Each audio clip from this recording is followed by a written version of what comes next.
Hey guys, welcome back. So this is the first part of a series that I'm going to be doing called The Wonder of Color.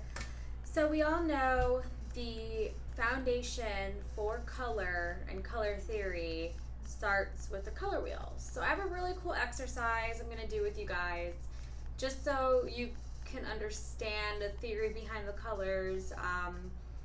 And it's just a fun way to kind of learn. It's very visual. This is something that you can do too, as well as if you're trying to facilitate color theory to a group. This is a fun exercise to do with them. So I just want to give it a try, and thank you so much for being my guinea pigs. Okay, so like I mentioned before, the color wheel is pretty much the foundation and where you start when you're dealing with color theory. Color theory is used in hair, makeup applications, even if you're a painter, etc. It's used in so many different, I guess, genres or areas of work and art. And it's something that you want to know if you're trying to be a good colorist or a good makeup artist or create your own cosmetics. I love this exercise. I think it's so much fun. Why? Because we get to play with Play-Doh. What? Alright, so we're going to start with the primaries. So the primary colors are red. Let me take a little bit of red. Wow.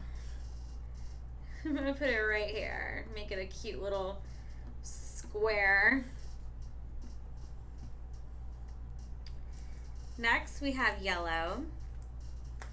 So if you want to follow along with me, this is cool. I'm going to put down below a link where you can actually print out these papers if you'd like. And you can get some Play-Doh, follow along with. Use them for a group that you're teaching, if you're a cosmetology facilitator, or if you're just doing this, as a kindergarten teacher, because we do learn our color wheel throughout school. Okay, so the second color is yellow. And then we're going to go... Whoa, I probably should have opened these beforehand, but I know for the next time now. Alright, and then we'll take some of this pretty blue. Bam! Alright, so we got the primaries. Red, yellow, blue. Black and white, a lot of people get confused. Those are not colors, those are shades. So we'll get into that a little later. Pretty much it's going to lift the levels up of the shade. It has nothing to do with the actual color, pigment, or whatever. Alright, and we're done with the primaries. So, these secondary colors are the primary colors mixed together. Alright, so if you mix red and yellow together, I'm sure you guys already know what's going to happen. We'll just roll it into a ball. Da da da da. It creates, voila, orange. So you probably want to mix that up a little bit more. Right? So we'll add that to the secondary color. If you go ahead and mix blue and yellow together, what you gonna get, guys? Okay. We're gonna roll it together. Make a snake. I'm sure you guys can see it turning green.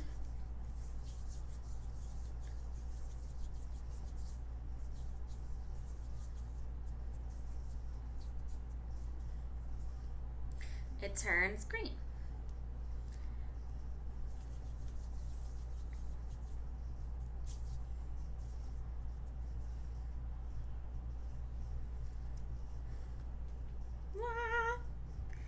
And then if you're going to mix blue and red together,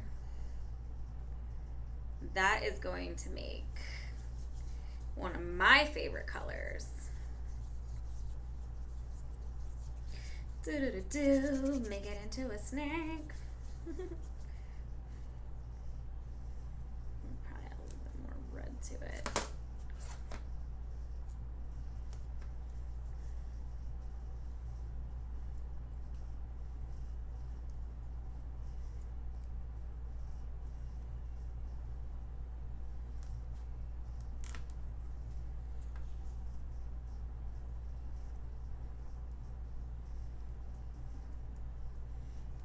Actually, this is like probably a better way of mixing it versus rolling it. Kind of just kneading it together and pulling it apart. And then you can roll it into a ball and flatten it. And we have my favorite color, purple. Voila! So these are the secondary colors. Word. I can never say this word for the life of me. Alright, cool. So this is, I feel like you guys can see this just fine. Okay, so this is a better way for me to kind of explain what the tertiary colors are. They are the in-between colors between the secondary and primary. It's the best way I can explain it in layman's terms. So the first one that we're going to visit is going to be red-orange. So I'm going to take a little bit of red, a little bit of orange, and I'm going to mix those together.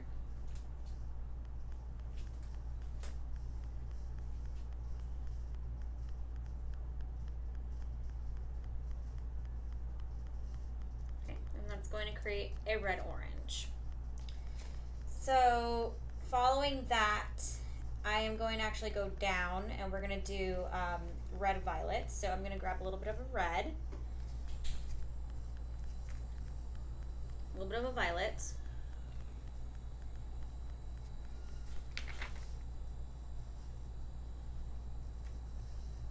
squish them together.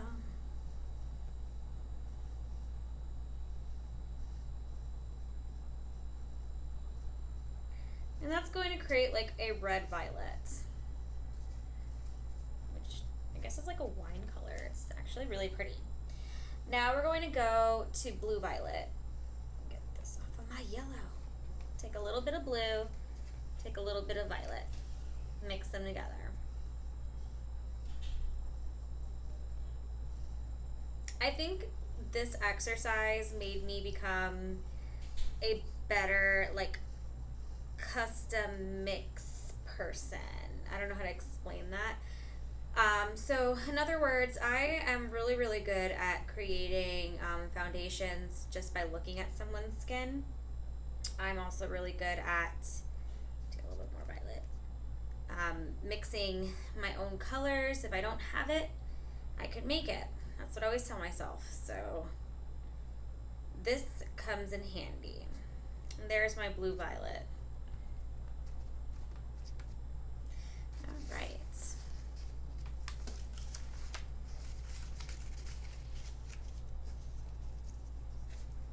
I feel like I'm running out of space, but you guys can see everything, right? Awesome.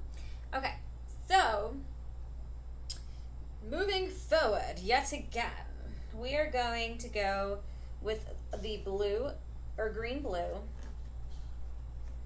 So a little bit of blue, a little bit of green.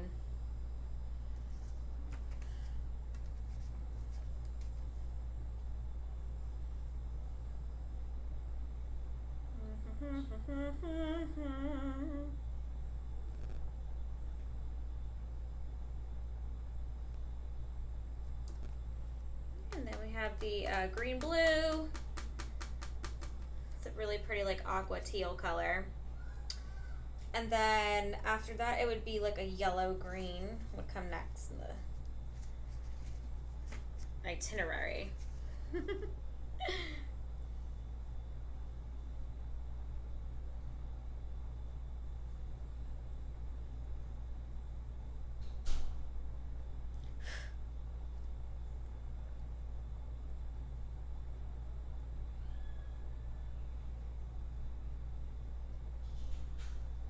And then we have our yellow green, which is like a really limey tropical green, which you probably could add a little bit more yellow to that. Let's get it a little bit more tropical. Tropical.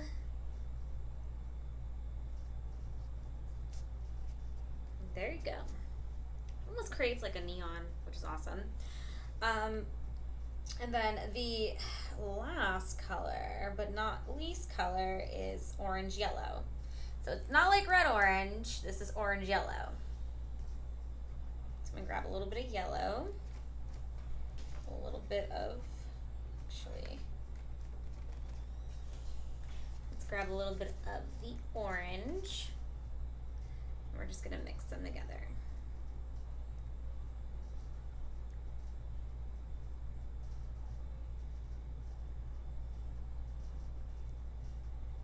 So I'm literally taking equal parts, or trying to take as, equal parts as I can for each color. I feel like that's going to kind of keep it consistent for you. If you see like you need a little bit more to create the color you're speaking about, I mean, by all means, grab more, who cares? So we're going to put it right here, and this is going to be our yellow-orange, which I actually want to add a little bit of yellow, a little bit more, because I don't feel like it's too much in that yellow-orange area where I want it, because I'm all about those visuals. See, I'm a little happier with this color. Let's just put a little bit more of that yellow. So it won't always be equal parts. I guess I'll take that back. You kind of have to eyeball it. And that looks more like a orange yellow to me. Okay? So I don't know if you guys can see these shades. All right, we got our primaries, we got our secondary, right here, and then we have our tertiary. So let's just kind of review everything really quick. Our primary colors are red, yellow, blue. Woohoo! And then when you mix these colors together, you're going to get these secondary colors. Which actually, let me move this way. So your secondary colors are orange, green, and violet. Your tertiary colors are red-orange, red-violet, blue-violet, green-blue, yellow-green, and then orange-yellow. Okay? So I hope that you guys found this kind of helpful. We're going to actually go to the next step, which is kind of creating our neutrals and identifying the difference between a warm neutral, a cool neutral, and a neutral. Okay? This is going to help you create those custom colors yet again, and also identify someone's skin tone, or underpigments. There's a lot that this involves. Okay, so to create a brown, you're always going to, not always, but to create a brown, in theory, you want equal parts of the three primary colors, and you're going to get a brown that way, a neutral brown. If everything's equal parts, so I try to take equal parts of my primaries and I'm mixing them together.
Okay, so we have our brown. And remember what I said about the shades? You would need a white or a black to either lift the shade or deepen the shade. Okay, so this is our neutral brown right here. So to create a warmer brown, I'm sure you guys already guessed it, you're going to take a little bit of your neutral and you're going to take probably a little bit more of your red to create more of a warm color. And you know, you could even add a little bit of your yellow, which would be gold, a golden color, and it'd create a really nice warm brown for you, or a warm neutral. And I want to see if you guys can like see the difference in it, in the brown.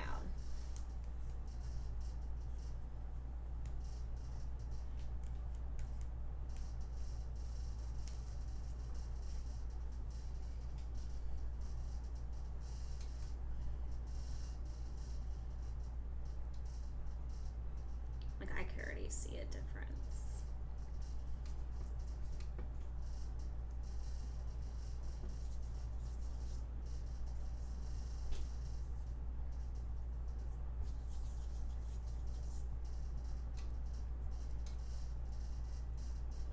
You see a difference in that, right? I do. And it's all you. Like if you feel like it's pulling a little too red, you could always neutralize it with a little bit of that blue, or even, you know, add a little bit of the blue and yellow to create a green to kind of neutralize it down. Okay. So you can tell the difference between a neutral and a warm. All right, so now we're gonna go and we're gonna create a cool color. So take a little bit of your neutral and we're gonna add a smidge more of that blue to cool it down. Cool it down.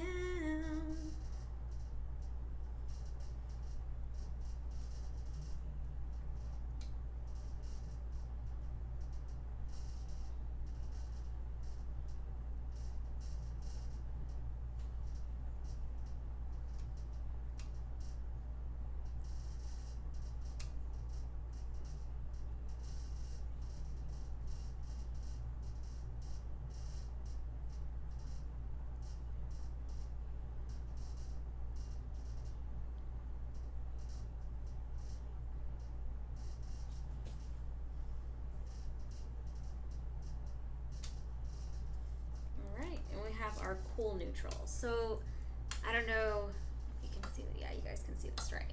So you can see the difference in tone and where it lands in the color wheel, if it's a warm or if it's a cool, if it's a summer or if it's a winter. You know, this is going to kind of give you that visual, so when you are trying to create a color, you can identify if somebody requires a warmer tone, or if somebody needs a cooler tone, or if someone needs neutral, or even with hair color, you know, how to create those different types of browns. It's going to be very useful. So one thing I wanted to go through is neutralization. Neutralize the color. So yes, it will create a brown, but it won't create it will actually cancel out the other color peeking through, neutralizing it. So it would create like a neutral brown, because you would have technically all three primary colors in there. So what you're going to do, and I just want to give you examples, for neutralization, you are literally going to go straight across from your color wheel. So let's say you have someone who is pulling massive red, which is a complaint that we're always hearing, massive red, massive red. You are going to see if it really is red, because if you put green on top of something that's maybe an orange yellow, you're not going to really get the results you want. I think you might create something muddy looking. You might even see that green in there, so I would be careful with that. Also, if they're pulling a little bit on the orange yellow, you probably want to do like a blue violet versus going to a blue and a violet, and I feel like a lot of people go wrong there. So anyway, backtracking. Let's say someone's pulling really red. They're right here. It's red. We want them to be like a normal kind of like neutral brown tone. And we're going to go straight across, and that's going to be the green color. All right, so yellow, you're pulling yellow. You're going to add violet, and it's going to create a neutralized color. Same thing if you are in the opposite area. let's say you have a client that has, you know, a little bit of veins showing, and they're in the green blue area, like under the eyes per se. So you would go straight across, and you would need like a red orange concealer, and no lie, like around this color to really conceal that. And then on top of that, you can go and put their actual flesh tone concealer, or you can have a concealer that has a lot of warmth in it, and it would give you more coverage. But I've found that actually going with like a red orange concealer would be the ideal choice. I hope my way of explaining the color wheel clicked and is going to help you become a better colorist, makeup artist, or artist in general. Share the video, subscribe, you know, go ahead and get the material so you can facilitate as well. If you have a class that you want to teach color theory, you need a cool exercise, that's definitely one of them. I will be back with another video probably directed towards makeup and color theory, and then I'm going to do another one directed towards hair and color theory, or color. There should be more videos like this coming out soon. The directions I'm going in, I'm not quite sure yet, but keep an eye out, and I hope that you enjoyed it, and I will see you all again. And you have a fabulous day, and continue to paint the world and create your own beautiful art, whether it's in hair, makeup, or you just want to, you know, play with Play-Doh.